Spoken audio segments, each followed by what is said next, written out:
യിൽ നിപ്പ സ്ഥിരീകരിച്ച യുവതി കോഴിക്കോട് മെഡിക്കൽ കോളേജിൽ ഇപ്പോഴും ഗുരുതരാവസ്ഥയിലാണ്. യുവതിയുടെ ബന്ധുവായ ഒരു കുട്ടിക്ക് പനി ബാധിച്ചിരുന്നു. എന്നാൽ പ്രാഥമിക പരിശോധനയിൽ കുട്ടിയുടെ ഫലം നെഗറ്റീവാണ്. പാലക്കാട്ട് ഇന്ന് അവലോകന യോഗം ചേരുന്നുണ്ട്. CV അനുമോദ് വിവരങ്ങളുമായി. അനുമോദ്, ഈ യുവതിയുടെ നില ഗുരുതരമായി തുടരുമ്പോഴും മകൻ ഉൾപ്പെടെയുള്ള കുട്ടിയുടെ ആരോഗ്യനിലയിൽ ആശങ്കപ്പെടാനില്ല, അല്ലെങ്കിൽ അത് നെഗറ്റീവാണ് ഫലം എന്നത് ആശ്വാസകരമാണ്. ഈ സമ്പർക്ക പട്ടികയിൽ ഇനി ആശങ്ക വേണ്ട എന്ന തരത്തിലേക്ക് ഈ തച്ചനാട്ടുകരയിലെ കേസിൽ ഏതാണ്ട് എത്തുന്നുണ്ടോ, അതോ ഇന്നത്തെ യോഗത്തിന് ശേഷമായിരിക്കുമോ ഇക്കാര്യത്തിലൊരു തീരുമാനമുണ്ടാവുക?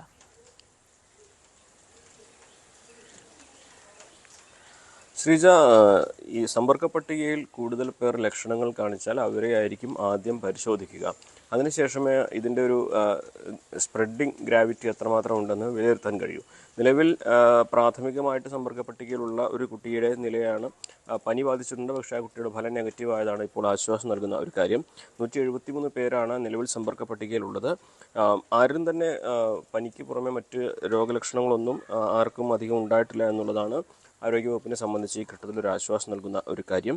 ഏറ്റവും പ്രധാനപ്പെട്ട ഒരു കാര്യം, രോഗലക്ഷണങ്ങൾ അത് പ്രകടിപ്പിച്ചതിന് ശേഷമേ, അല്ലെങ്കിൽ ഇത്തരത്തിൽ എന്തെങ്കിലും സിംറ്റം ഉണ്ടെങ്കിൽ മാത്രമേ ഈ ആദ്യഘട്ടത്തിൽ സ്രവ പരിശോധന നടത്തുകയുള്ളൂ, അല്ലെങ്കിൽ നിപ്പ പരിശോധന നടത്തുകയുള്ളൂ. അപ്രകാരം നിലവിൽ ആർക്കും ഒരു രോഗത്തിൻ്റെ സാധ്യത കണ്ടെത്തിയിട്ടില്ല എന്നുള്ളതാണ് ആശ്വാസം നൽകുന്ന കാര്യം. ഈ രോഗം വരാനുണ്ടായ ഒരു പ്രഭവ കേന്ദ്രം, അതിനെക്കുറിച്ചുള്ള അന്വേഷണവും അല്ലെങ്കിൽ അതിനെക്കുറിച്ചുള്ള കാര്യങ്ങളും കൃത്യമായി പരിശോധിക്കുന്നുണ്ട്. മലപ്പുറത്തും നിപ്പ ആശങ്ക നിലവിലുണ്ട്.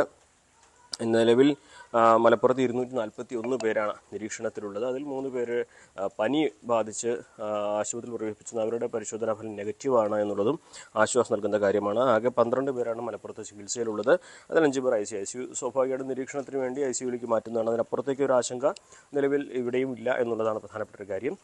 ഈ സമ്പർക്ക പട്ടികയിലുള്ളവർക്ക്, ലക്ഷണങ്ങളുള്ളവർക്ക് രോഗം സ്ഥിരീകരിക്കുന്ന സാഹചര്യം, അല്ലെങ്കിൽ നിപ്പ ലക്ഷണങ്ങളുള്ള സമയത്ത് മാത്രമായിരിക്കും ഒരു വലിയ ആശങ്ക ഉണ്ടാവുക. അല്ലെങ്കിൽ അതുവരേക്കും സാഹചര്യങ്ങൾ വിലയിരുത്തിക്കൊണ്ടിരിക്കുകയാണ്. ഓരോ വീടും കയറിയിറങ്ങി പനി സർവേ നടത്തുന്നുണ്ട് ഈ മേഖലയിലെ. അത്തരത്തിൽ സാധ്യമായ എല്ലാ പ്രവർത്തനങ്ങളുമായി പുരോഗമിക്കുന്നുണ്ട്.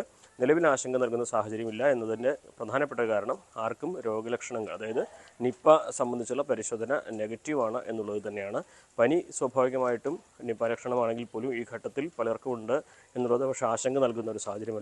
അതിൽ പരിശോധന ഫലം പോസിറ്റീവായി മാത്രമാണ് നിപ്പയുടെ ഒരു സ്പ്രെഡിങ്ങിൻ്റെ സാധ്യത ആരോഗ്യവകുപ്പ് വിലയിരുത്തുന്നത്. നിലവിൽ അത്തരത്തിലൊരു സാഹചര്യമില്ല എന്നുള്ളതാണ് മനസ്സിലാക്കാനാവുന്നത്.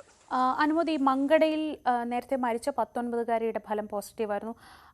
ഇവർ തമ്മിൽ ഏതെങ്കിലും തരത്തിൽ സമ്പർക്കമുണ്ടായിട്ടുണ്ടോ, അല്ലെങ്കിൽ ഈ 2 പേർക്ക് ഒരേ സമയം നിപ്പ വരാനുണ്ടായ ഒരു സാഹചര്യം, അതിലേക്ക് ആരോഗ്യവകുപ്പ് ഏതെങ്കിലും തരത്തിലുള്ളൊരു നിഗമനത്തിലേക്ക് എത്തുന്നുണ്ടോ, അല്ലെങ്കിൽ എന്തെങ്കിലും കണ്ടെത്താനായിട്ടുണ്ടോ? ഈ 2 പേരെയും തമ്മിൽ കൂട്ടിയിണക്കുന്ന ഒരു കണ്ണികളും അല്ലെങ്കിൽ അത്തരത്തിലൊരു പോയിന്റും ഇല്ല എന്ന് തന്നെയാണ് മനസ്സിലാക്കാനാകുന്നത്. ഈ 2 സ്ഥലങ്ങളും തമ്മിൽ ഏകദേശം 30-40 കിലോമീറ്ററിനടുത്ത് വ്യത്യാസമുണ്ട്. അതുകൊണ്ട് അത്തരത്തിലൊരു കണക്ഷൻ അവിടെ കണ്ടെത്താൻ കഴിഞ്ഞിട്ടില്ല. ഈ 2 പേരുടെയും വീടിന് സമീപത്ത് വവ്വാലുകൾ സ്ഥിതി ചെയ്യുന്ന ഇടങ്ങളുണ്ട്, മരങ്ങളുണ്ട് എന്നുള്ളതാണ് പ്രാഥമികമായിട്ട് കണ്ടെത്തിയ ഒരു സിമിലാരിറ്റി. രോഗം വരാനുള്ളൊരു കാരണം അത്തരത്തിൽ തന്നെയാകുമെന്നാണ് കരുതുന്നത്. അപ്പോൾ ഏതെങ്കിലും വവ്വാൽ കഴിച്ച അല്ലെങ്കിൽ കടിച്ച പഴങ്ങൾ കഴിക്കുകയോ അല്ലെങ്കിൽ അത്തരത്തിൽ എന്തെങ്കിലും സംഭവങ്ങൾ ഉണ്ടായതാകാം ഇതിലേക്ക് നയിച്ചതെന്നാണ് പ്രാഥമികമായിട്ട് വരുന്നത്. പക്ഷേ ഈ 2 പേരും തമ്മിൽ വലിയ ബന്ധങ്ങളൊന്നും തന്നെ, ഒരു ബന്ധവും ഇല്ല എന്നുള്ളതും, ഇത്തരത്തിൽ പകർച്ചവ്യാധി ഇവർ തമ്മിൽ കാണുന്ന ഒരു സാഹചര്യത്തിൽ ഉണ്ടാകേണ്ട ഒരു ഘട്ടവും ഇല്ല എന്നുള്ളതും ആണ് നിലവിൽ ആരോഗ്യവകുപ്പിനെ വിലയിരുത്തുന്നത്. 2 കേസും ഒരുമിച്ച് സംഭവിച്ച് യാദൃശ്ചികമാണ് എന്ന് തന്നെയാണ് നിലവിലെ വിലയിരുത്തൽ. ശരി, CV അനുമോദാണ് വിവരങ്ങൾ നൽകിയത്. കോഴിക്കോട് മെഡിക്കൽ കോളേജിൽ കഴിയുന്ന യുവതിയുടെ ആരോഗ്യനില വളരെ ഗുരുതരമായി തന്നെ തുടരുകയാണ്. സമ്പർക്ക പട്ടിക വിശദമായി നിരീക്ഷിക്കുന്നുണ്ട് ആരോഗ്യവകുപ്പ്. ഇന്ന് അവലോകന യോഗവും ചേരുന്നുണ്ട്.